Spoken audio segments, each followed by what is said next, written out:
Just about every culture in the world has a national dish based on rice. In Russia, it is PLOV, which is a word derived from pilaf. This is a dish I created for a Russian restaurant that is a fusion of Russian and Mexican cuisines. It quickly became one of the most popular items on the menu, selling dozens of orders every day. Although it is a bit of work to make, you can easily scale up the quantities and prepare a pretty large amount in advance and reheat portions as you need them. I've got the ingredients assembled for the next section. I've got the onions, the 20 grams of garlic, a jalapeno pepper. Whether you scrape the seeds out of this or not is up to you. If you like it really, really hot, don't. If you like it a little bit more mild, scrape it. Scrape the seeds and membranes out. I've got the butter and the cumin. This is 10 grams of cumin. It's a little bit more than 2 full measuring tablespoons of ground cumin. This is a lot of cumin. One of the problems I used to run into at the restaurant when other cooks were making this is that they would never put this much cumin in it, because they would look at the recipe and they say it's impossible. You can't possibly use this much cumin. It uses this much cumin. This is the key flavor to this dish. Okay, you're going to start melting the butter.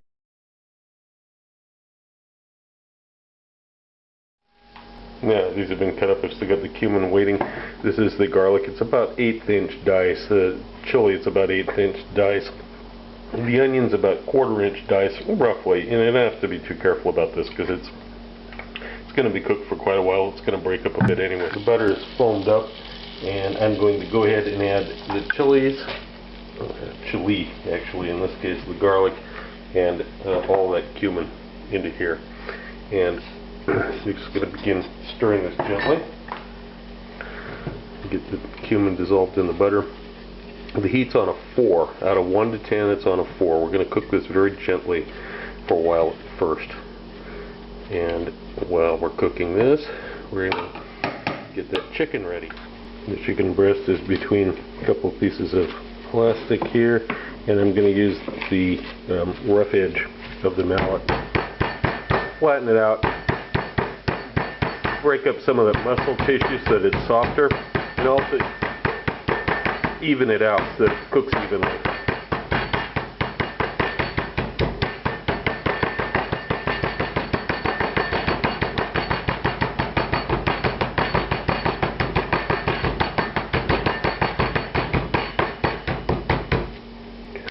Now I'm going to season it quite liberally with black pepper and salt on both sides.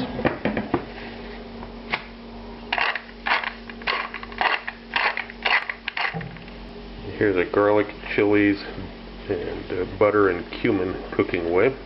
It's looking pretty good. Now I'm going to drop that seasoned chicken breast into this.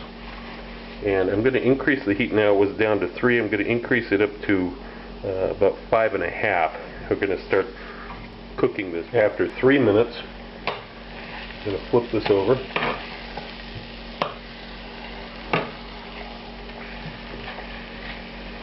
Make sure nothing's sticking to the bottom. Continue cooking it. Now I'm going to add the onions. We don't want them on top of the chicken. We want them down here in the butter so that they can cook. And we're going to cook this for about 5 more minutes. Same heat. 5.5. While this is going on, it's a good time to cut your limes and squeeze them for juice. Remember, always roll limes like this. Roll them on a flat surface, kind of hard, before you cut them and squeeze them. When 5 minutes has elapsed, turn the burner off, move this off of the heat, and let it cool down elsewhere.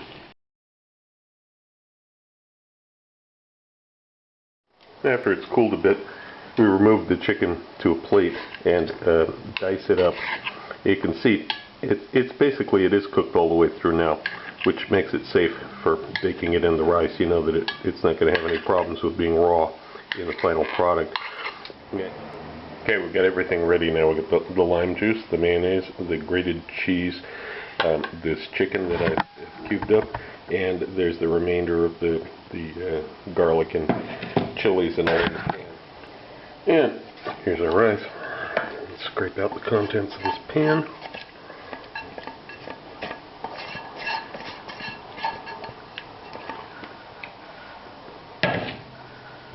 The lime juice, mayonnaise. You might seem like this is a lot of mayonnaise to you. It won't be. In the final dish, it won't be at all. Here's the cheese and chicken. Now, just got to mix this all up, of course. And through the magic of video editing, this has all been mixed together.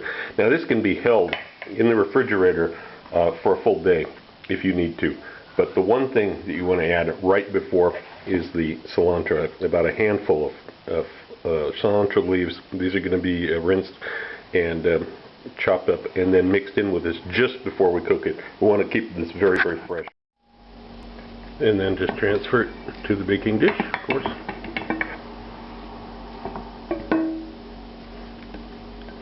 And flatten it out, make it even so it cooks evenly across. Your oven should be preheated already.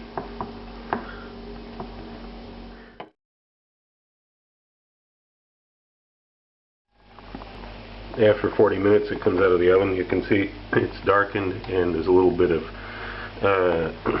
crispy rice around the edges. Now we're going to let it cool a little bit. What we got to do here is kind of stir it up. Move these crispy parts down into the rest of the rice so that it's evenly distributed. Then you can begin plating it up.